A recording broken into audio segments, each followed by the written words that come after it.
bala ñaal bàyyi la niru parce que benn jàngat bu ndew laa def ci amendement bi gouvernement bi dugal démb. voilà pour modification article 37 xam nga article 37 moo wax président de la République ne dafa war a def disons déclaration de patrimoine. oui. mais booba patrimoine Ousmane Sonko. waaw anamu oui. oui. moom mi nga xam ne moom la doon bàqoo anamu. oui oui oui très bonne question. pour transparence mais bu ñu xaar ba mu nekk président assemblée nationale. tey jii ñu koy doog a siiwal. oui. moom mi nga xam ne moo taxawoon. ne mosumaa jël. oui. mosumaa jël ci njort bu rafet. nit ñi fal ko. foofa nag mu ngi sulle ay mbootam tey jii.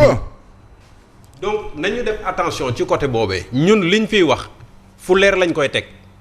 fu leer a leer lañ koy teg. lu waayu neex nag na nga weddi. mais na nga ko weddi également ci dëgg. mais ñun liñ fi wax yëpp lu leer la cer. lu leer nañ. waaw jëm ba tey bu ñu desee si moo jëm ci amendement bi ñëpp dañ ko apprécier te gis ne lu ñëw ci waxtoom la maanaam waruñu mën a yem ci président mais mën nañ ko yaatal ba ci premier ministre ak assemblée nationale. thèse boobu rek démb défendre naa ko fi. parce que nee naa jamono yegg na fa ci contrôle de la gestion des deniers publics. jamono yegg na foofee ci transparence jamono yegg na foofee ci bonne gouvernance pourquoi seulement le président de la République mais ba ci ministre yi mënoon nañu wàcc sax ba ci ministre yi le premier ministre d'accord mais mënoon nañu wàcc sax ba ci premier ministre et puis bu ko assemblée nationale nangoo tey ji ça veut dire que ñoom dañoo def concession parce que bu fekkente ne gouvernement bi indi na ko mu leer ministre de la justice maître Moussa Sarr ne bu dugalee amendement yi gars yi dañ koy bañ xoolal vote bloqué lay dugal. bu yegg conseil di ko delloo. et ñoom nag pour bañ loolu pour bañ conseil constitutionnel di leen jubbantiwaat loo tax ñu def concession et concession bi sax xëy na baax na ci ab jéego la parce que au moins il faut que les autorités muy président muy premier ministre président assemblée nationale au moins ñun ñu xam ba ñuy dugg lan mooy seen am-am. ba ñuy génn également lan mooy seen am-am mais pour man dafa war a mën a gën a yaatu ba ci sax ci gouvernement bi ak yeneen haute fonction yeneen yoo xam ne ay juridiction ñoom ñoo fi ne nañu yegg foofu. muy lu am solo alors maître El Hadji Amath Thiam sax mu ngi koy wax nee nañu assemblée nationale amuñu choix faw ñu nangu li nga xam ne moom mooy amendement bi ci yàllu bàkk. waaw Mambay loolu gis nga avant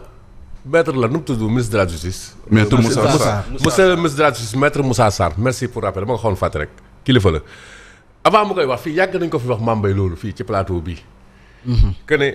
déclaration de patrimoine warta doon dépôt de patrimoine affaire dafa mel ni dépôt la xam nga maam denc nañ seen patrimoine rek askan bi xamu ci dara alors que intérêt mooy askan bi xam loolu mooy intérêt lii lépp lu ko waroon jug parce que demal France dem Pierre Simon mi ngi koy wax ñoom haute autorité transparence la ñu am foofu yemuñ sax ci déclaration de patrimoine déclaration de patrimoine et d'intérêt la ci yokk xam nga pourquoi intérêt dañ xool ndax sax amoo ay intérêt ci yenn société ci yeneen société waaw et puis si 5 ans sax parfois pour éviter ay voilà 5 ans sax avant sa nomination ñu xool yow 5 dernières années yëpp ci lan nga mës a dugg ak lépp donc je crois que affaire bi war na gën a leer ah loi bi war na gën a leer donc loi bi maam kii nu mu tëddee dafa leerul et puis parfois damay soupçonner arme politique la et loolu laay déplorer ci débat bi parfois le timing Mame Mbaye Ndiaye bul fàtte Macky Sall dafa jëm ci remaniement war a dàq ay kàngam yu ko wër yëpp ñu àndiwaat naan def leen seen déclaration de patrimoine di leen pressé et que du woon boobu benn arme politique fii tamit dafa am benn contexte politique réeroo diggante Ousmane Sonko ak Bassirou Diomaye Faye bu am débat bi jugaat c'est pourquoi démb ñu doon alerté dafay débat boo xam ne bii dafa sérieux parce que moo tax may démb nañu dépassé la personne de Ousmane Sonko de Diomaye Faye ak lépp ñu dépersonnaliser ko teg débat bi nag xool affaire fond politique yi tous les régimes sont coupables ñoom c'est-à-dire que ñoom politiciens ci seen biir dafa am ay côté yi ñuy joxante ñun askan bi ñun nekk fi quoi xam nga xar yaa ngay peñew ginaar yaa ngay koomu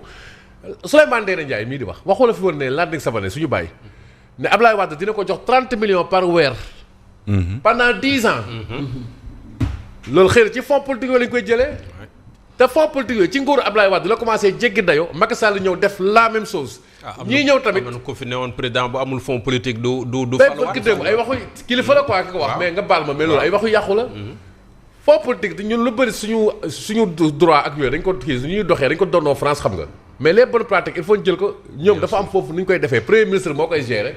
ñu encadré ko bu baax a baax a baax Bassirou Diomaye Faye mii bi muy campagne am na lu mu doon wax parce que Sonko mooy dafa araam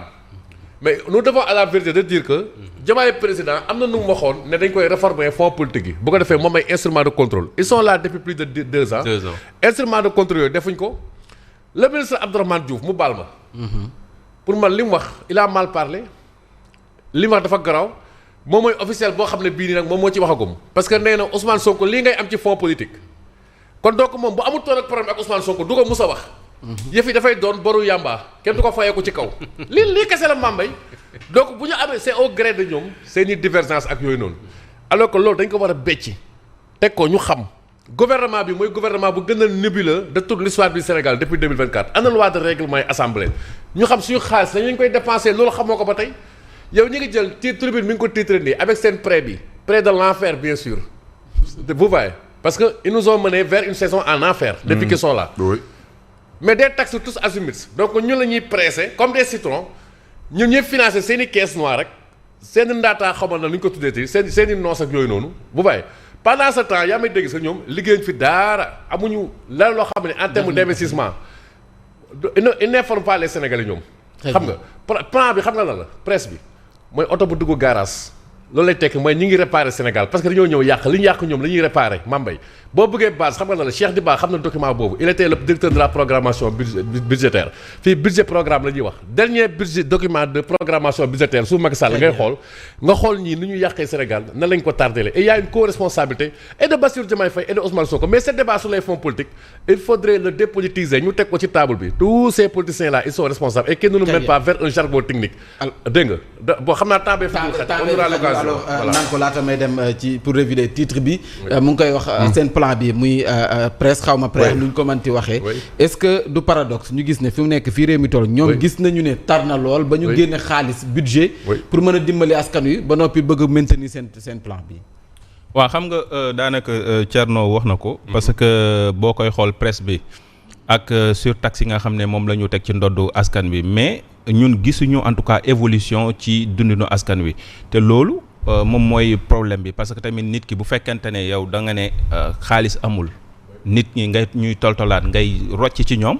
mais c'est pour peut-être dajale pour gouvernement bi am lu mu mën a doxee munu mën a investir mais ñun gisuñu loolu li ñu gën a gis moom mooy li fi ëpp lu ñuy dégg suñuy nopp moom mooy mbirum fonds politique am naa fonds politique am naa 1 milliard et quelque et donc loolu dafay nekk loo xamante ne bi lu xaw a doy waar la donc ñun jàpp nañu ne jamono ji en tout cas